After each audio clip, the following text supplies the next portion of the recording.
When I was invited to a coworker's birthday party, I almost didn't go.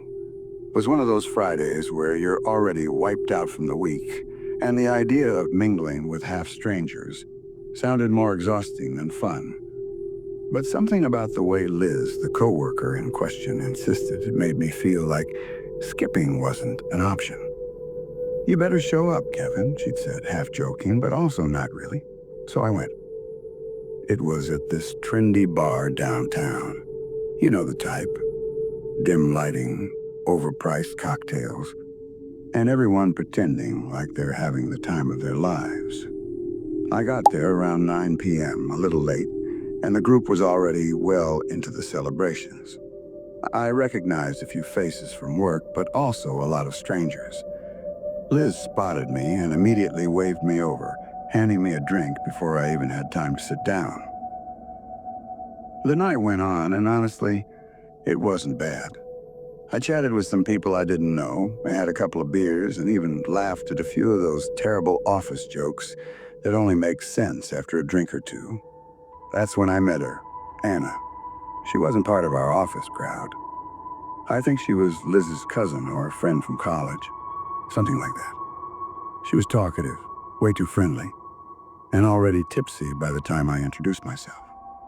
At first, she was fun, the kind of person who makes any group feel more alive. But as the night went on, her energy shifted. By midnight, she was definitely drunk. She was leaning heavily on people, slurring her words and spilling drinks all over the place. At one point, she stumbled into me, almost knocking my drink out of my hand, and that's when Liz, who was trying to keep things together, asked if I could make sure Anna was okay. That's how I ended up outside with her, trying to convince her to call an Uber. She kept shaking her head, insisting she didn't want to go home. "I can't go back there," she said at one point, tears welling up in her eyes. I didn't know what to say. What do you say to someone you just met who's drunk and clearly going through something? Eventually, she asked if she could crash at my place. I hesitated, of course, but I also didn't feel right leaving her alone like that. It wasn't far. I live in a small apartment a few blocks away, and I figured she'd just sleep it off and leave in the morning. We got to my place, and I set up the couch for her. She flopped down immediately, muttering something I couldn't understand, and within minutes, she was out cold. I thought that was it. I turned off the lights, went to my room, and tried to sleep. But sometime in the middle of the night, I woke up to a noise. At first, I thought it was just her moving around, but then I heard it again, this weird, almost guttural sound. I got up and walked into the living room, and what I saw froze me in my tracks. Anna wasn't on the couch. The front door was wide open. Light was facing me. The glow from my phone screen outlined a figure standing in the doorway of my bedroom. My pulse raced, and for a second, I thought my eyes were playing tricks on me. "Anna?" I croaked, hoping it was her. Maybe she had woken up to use the bathroom or something. But the figure didn't move. The light from my phone barely illuminated anything, but I could make out the silhouette of someone standing unnaturally still, almost statuesque. "Anna, is that you?" I asked again, my voice louder this time. Still no response. I fumbled to switch on the bedside lamp, even while my fingers were trembling. When the warm light flooded the room, I was met with an empty doorway. By this time, my heart was pounding really hard, my mind racing to make sense of what I had just seen. I grabbed my phone and quietly walked out into the hallway.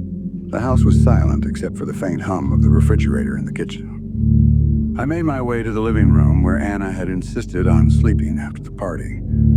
But when I got there, the blankets I'd laid out for her were untouched, neatly folded at the edge of the couch.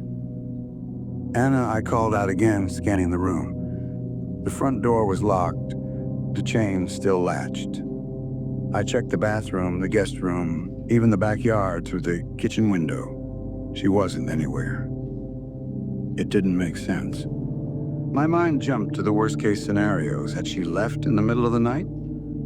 Was she wandering the streets, drunk and alone? I grabbed my phone to call her, but just as I unlocked it, I noticed something that made my stomach drop. A notification. One new photo received. It was from her. I opened the message and was shocked at what I saw. It was a photo taken from inside my house. Specifically, the view from my bedroom doorway, where I'd seen the silhouette earlier. The timestamp read just 2 minutes ago. I froze, the phone nearly slipping from my hands. What in God's name is this? How could she have gotten my Snapchat handle? My instincts screamed at me to leave the house, but my legs felt rooted to the spot. My breathing quickened, and my head snapped toward the hallway. That's when I heard it. A faint, low sound like someone whispering. It was coming from my bedroom. I don't know what possessed me to move, but I found myself walking down the hallway, each step feeling heavier than the last. The door to my room was slightly ajar, and the whispering grew louder the closer I got. "Anna, are you there?"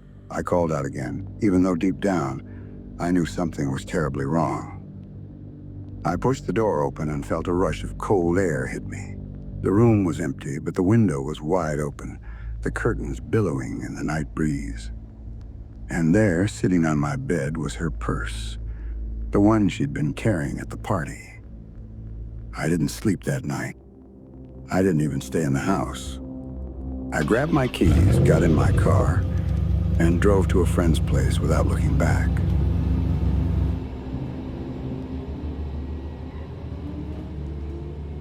The next day, I tried calling Anna again, with the number she had used to send me the photo earlier, but her number was disconnected. Her social media profiles? Gone. It was like she had never existed. To this day, I don't know who or what was in my house that night. But I'll never forget the photo she sent, and the feeling that someone or something was watching me the entire time. When I think about it, the night never truly left my mind. The image of the tall silhouette standing there, motionless, in the dim glow of my phone, it haunts me. I couldn't shake off how utterly helpless I felt in those moments, like I was a prisoner in my own body. In the days that followed, I pieced together what had happened that night. It was clear now that Anna had come to the party with a plan. Her overly friendly demeanor, the insistence on staying over despite barely knowing me, it all started to feel calculated. When the police came back the next morning for follow-up questions, they didn't have much to offer. They told me the Snapchat account she used was likely a burner and couldn't be traced. Her name? Probably fake.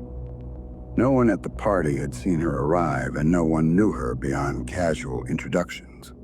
She was a ghost, a shadow that had slipped through the cracks of my life and left me rattled. I began noticing small things around the house that were missing, beyond my phone chargers and the hoodie and wore to the party that night. I found my wallet stuffed under the couch cushions, but my credit cards and cash were untouched. My laptop was still in the living room, my TV untouched. It wasn't about money for her. It was about something else best known to her. The most disturbing discovery, however, came a few days later when I decided to clean up the living room. I picked up the blanket she had used and found a small folded piece of paper tucked into it. At first I thought it was trash, but when I opened it, there was a strange and chilling write-up. It was a note, written in jagged, almost childlike handwriting. "Thanks for the stay. I'll remember you." My hands shook as I read it over and over.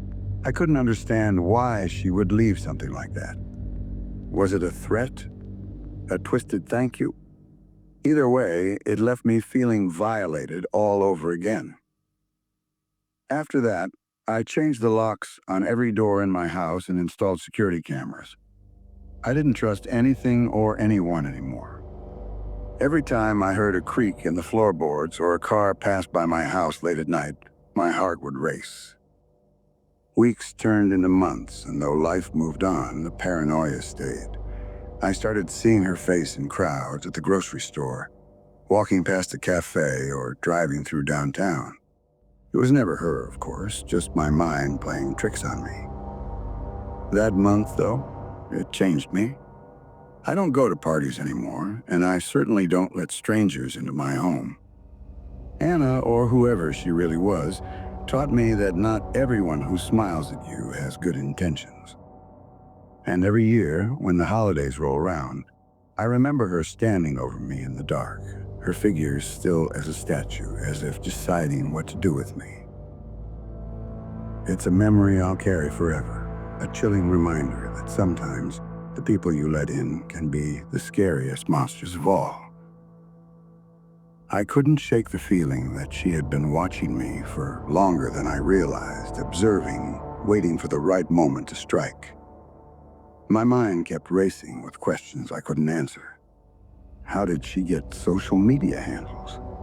Was it all part of some sick plan she had, or was I just in the wrong place at the wrong time? I didn't know, and I wasn't sure I ever would.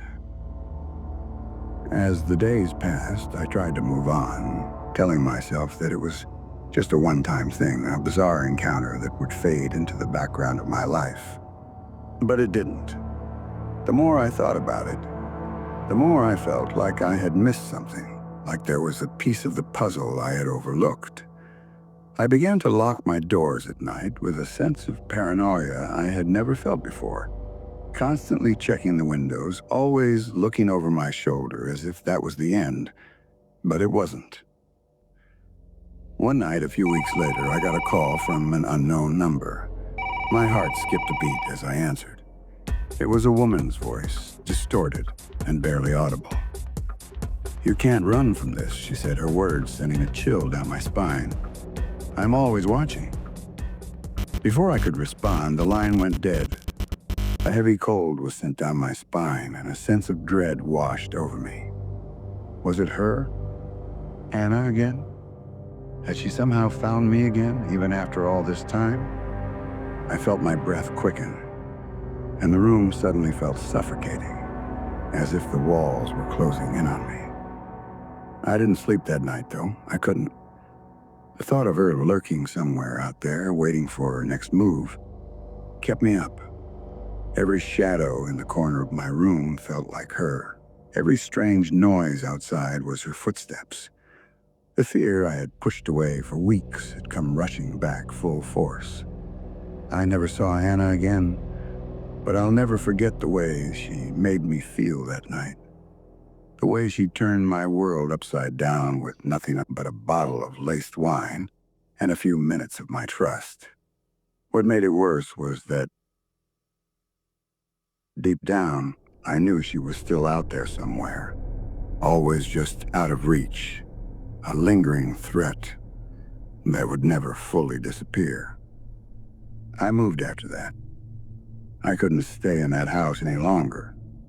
But even in a new place, I still find myself looking over my shoulder, wondering if one day she'll show up again. Because the truth is, I don't think Anna was just a random stranger. I think she was something more, something much darker, and I can never shake the feeling that she's still watching, still waiting for the right moment to strike again. I will share more stories of how I was able to deal with the trauma and fear, because sometimes facing the darkness is the only way to find your strength.